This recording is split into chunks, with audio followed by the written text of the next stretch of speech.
Bismillahirrahmanirrahim. Assalamualaikum warahmatullahi wabarakatuh. Selamat siang dan salam sejahtera untuk kita semua. Pada siang hari ini kami akan sampaikan beberapa hal terkait dengan pelaksanaan percepatan dan penanganan COVID-19, sekaligus melaporkan perkembangan pencatatan kasus konfirmasi COVID-19 untuk wilayah Kabupaten Ketapang. Pada hari ini tidak ada penambahan pasien dengan konfirmasi positif COVID-19, sehingga total kumulatif ada 12 kasus positif konfirmasi COVID-19 di Kabupaten Ketapang. Sampai saat ini jumlah yang dirawat di ruang isolasi RSUD Dr. Agus Jam sebanyak 5 orang, status PDP, ODP, dan OTG. Sedangkan yang dirawat di rumah singgah sebanyak 13 orang kasus konfirmasi COVID-19 dan OTG. Diharapkan kepada seluruh masyarakat untuk menyadari secara pribadi bahwa siapa saja yang pernah kontak langsung dengan pasien ODP, orang dalam pantauan, PDP, pasien dalam pengawasan, orang yang rapid testnya reaktif, maupun pasien dengan positif COVID-19 agar segera melakukan isolasi mandiri dan melaporkan diri ke puskesmas terdekat. Isolasi mandiri ini bertujuan untuk mengurangi kegiatan di luar dan untuk menekan angka penyebaran yang makin meluas. Isolasi diri dengan disiplin sangat efektif untuk mencegah penyebaran virus COVID-19. Dan untuk pasien dalam pengawasan atau PDP, pada hari ini ada penambahan sebanyak 1 orang.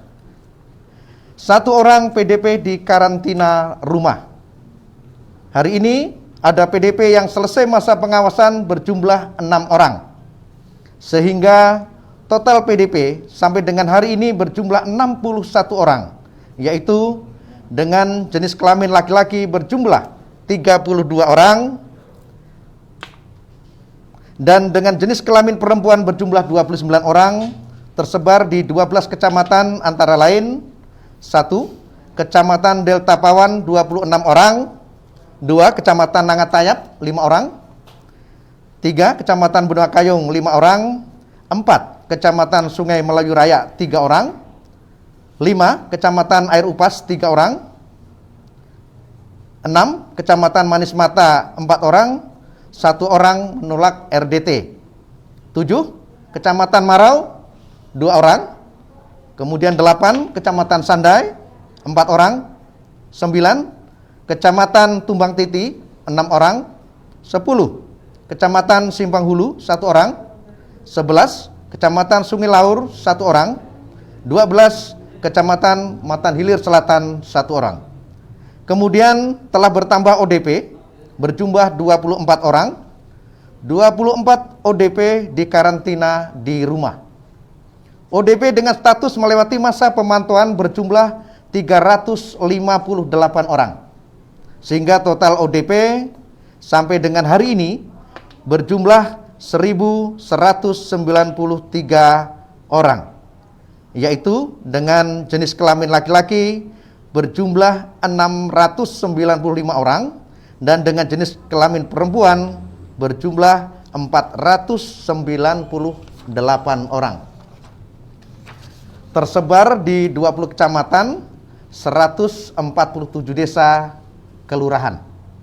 Kemudian kami informasikan jumlah pelajar dari Magetan yang telah terdata di Kabupaten Ketapang sebanyak 122 orang, dengan 82 pelajar telah melakukan rapid test dan 40 pelajar belum melakukan rapid test. Dari data di atas, kami menghimbau kepada para pelajar yang bersangkutan. Hal ini dilakukan untuk segera mengetahui hasil dan memutus rantai penyebaran COVID-19. Seperti yang kita ketahui, bahwa pemerintah sedang gencar mengadakan rapid test di berbagai tempat. Rapid test adalah metode screening awal untuk mendeteksi antibodi yang diproduksi oleh tubuh untuk melawan virus corona. Dengan kata lain, bila antibodi ini terdeteksi di dalam tubuh seseorang, artinya orang tersebut pernah terpapar namun tidak berarti orang tersebut positif COVID-19.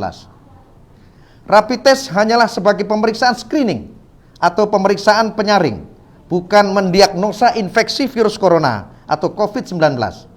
Bagi orang dengan hasil rapid test non-reaktif, maka perlu dilakukan sekali lagi rapid test sekitar 7 hingga 10 hari setelahnya. Kemudian disarankan untuk isolasi mandiri selama 14 hari agar dapat dipastikan bahwa orang tersebut non-reaktif. Bagi orang dengan hasil rapid test reaktif, akan dilakukan pengambilan swab untuk tes PCR guna memastikan apakah orang tersebut terinfeksi COVID-19 atau tidak. Rapid test hanya diprioritaskan untuk orang yang lebih berisiko terkena COVID-19 dengan gejala dan kriteria tertentu. Kemudian kami menghimbau kepada masyarakat Ketapang agar waspada, jaga jarak, wajib gunakan masker di luar rumah, dan hindarilah kerumunan seperti pasar atau pusat perbelanjaan, sebab pengumpulan massa yang cepat dapat tertular lewat interaksi ketika berada di kerumunan massa. Namun kita tidak akan sadar karena hanya menunjukkan gejala ringan seperti gangguan pernapasan, batuk kering, demam, pilek, sakit tenggorokan, letih dan lesu. Orang dengan riwayat penyakit lebih rentan mengalami kondisi parah ketika tertular COVID-19. Mari bekerja sama mentaati peraturan maupun himbauan yang sudah ditetapkan oleh pemerintah daerah. Mari bersama-sama kita saling mengingatkan, bergotong royong dan membantu sesama, serta tidak lupa berdoa agar pandemi ini segera berakhir. Demikianlah press release yang dapat kami sampaikan pada hari ini. Saya akhiri. Wassalamualaikum warahmatullahi wabarakatuh. Selamat siang dan salam sejahtera.